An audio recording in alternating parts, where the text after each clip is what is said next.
Caritas gibt es seit 100 Jahren. Aber wieso braucht es diese Hilfswerke immer noch? Und was machen die eigentlich alles?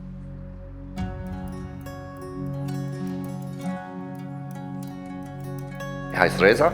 Seit ein paar Monaten bin ich als ehrenamtlicher Mithelfer hier bei der Kaffee tätig. Hallo. Hallo. Darf ich einen Cappuccino haben? Sehr gerne. Nehmen Sie Platz, ich Danke. bringe es Ihnen an. Viele kommen ja, dass sie nicht in Einsamkeit rutschen. Oder dass jemandem haben, der es erzählen wie beim Coiffeur. Ich habe es ja auf eigenen Leib erlebt. Caritas hat ja uns unter die Arme gegriffen, bis wir einfach integriert werden. Ein bisschen einfach retour geben. Also eine Menschlichkeit, die ich nie erfahren habe. Oder? Das ist eigentlich meine Motivation. Halt, oder? Auf dem Bauernhof aufgewachsen. Wir hatten immer genug zu essen. Aber nach der Schule hat mir eben gefehlt, dass ich meine Schulkameraden nicht mehr gesehen habe. Und das hat mir sehr weh da, weil ich eigentlich dort auf dem Hof richtig gebunden war. Armut, es tut einem weh, weil ich kann nicht das machen, was die reicheren Leute tun, oder? Sicher hätte ich mir diese Zeit vielleicht auch an Gott gewünscht, der mich aus meinem Bauernhof entführt und etwas hat, das ich nicht so kenne. Mit mir ist ein ganz gutes Projekt. Ich kann dem Kind, das ich jetzt seit 2 Jahren betreue, etwas geben, das ich selber zum Teil nicht hatte in meiner Jugend. So Ausflüge, aber auch einfache Sachen. Er tut gerne basteln oder nähen. Das kann ich ihm weitergeben und er hat sehr Freude. Und es macht mir auch Freude, etwas weiterzugeben. Bewegung heißt nicht nur Sport, auch Alltagsbewegung gehören dazu. Wir sind Migranten, oder? Wir kennen dieses System in der Schweiz nicht. Man muss zuerst die Sprache können, was heißt Schulsystem oder Krankenkasse. Also diese solche Sachen haben wir noch nie gehabt. Trotzdem habe ich wirklich alles gelernt. Was sind die FAM-Tische? Zuerst machen wir Weiterbildung, oder? Dann geben wir unsere Leute weiter. Verschiedene Themen, die so wichtig sind, die wir als Migranten brauchen.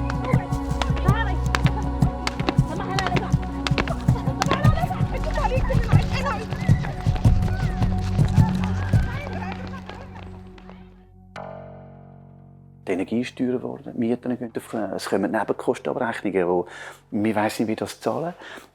Es ist eine ganz grosse Gefahr, dass sich die Menschen verschulden. Und wir gehen davon aus, dass die Zahlen höher werden. Von wie vielen armutsbetroffenen Menschen reden wir da? Also im Kanton St. Gallen ist es momentan so, dass wir etwa über 40'000 Menschen haben, die armutsbetroffen sind. Und wir haben über 80'000 Menschen, die gefördert sind. Das sind Menschen, die am Existenzminimum leben. Die kommen wirklich zu uns und fragen um Hilfe nach. Also wir helfen auch dort, wo niemand anders hilft und probieren die Rahmenbedingungen für armutsbetroffene Menschen zu verbessern, dass sie die Not oder Thematik gerne nicht mehr haben. Ich bin überrascht, wie viele Menschen immer noch in Armut leben und das, obwohl wir doch so eine reiche Schweiz sind. Was läuft denn eigentlich falsch? Hoi, Miriam. Wieso ist der Kanton froh, gibt es Caritas?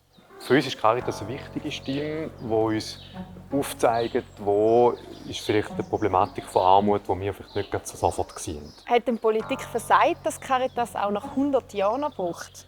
Manchmal muss man schneller sein, manchmal muss man auch unkomplizierter etwas machen. Es gibt halt immer wieder Problematiken, die wieder neu auftauchen. Es gibt aber auch Sachen, wo die Politik einfach nicht schafft, eine Mehrheit anzubringen. Wir sagen dann auch, Caritas arbeitet subsidiär und diese Subsidiarität wird es irgendwie immer wahrscheinlich ein bisschen brauchen. In einer Idealwelt nicht, aber wir sind nicht in einer Idealwelt. Ich kann mir sehr gut vorstellen, wie einengend das sein kann, wenn man keinen Ausweg mehr sieht aus dieser ganzen Situation. Was hat denn Kirche mit der Caritas zu tun? Kirche ohne Caritas gibt es nicht. Es gehört zum Hauptauftrag von Kirche überhaupt, von Jesus her, vom Evangelium her, dass wir uns für die Armen einsetzen. Wo sind in der Gesellschaft Menschen, die in den Strukturen der Welt und der Gesellschaft am Rand stehen oder nicht zu ihrer Würde kommen. Und da hat die Kirche eine ganz grosse Funktion, in die Gesellschaft reinzuwirken. Was möchtest du der Caritas auf den Weg mitgeben? Dass diese Dimension vom Nächsten helfen und solidarisch sein, dass das weiterlebt. Dass sie auch ein bisschen frech bleibt, die Stimme hebt. Dranbleiben, den Leuten helfen, die in Not sind. Dass wir noch ganz viel bewirken können. Dass es uns noch weniger braucht. Ich wünsche, dass Caritas bleibt. Alles Gute und weiter so. Ich sage, es ist mein Leben in der Schweiz. Vielen Dank.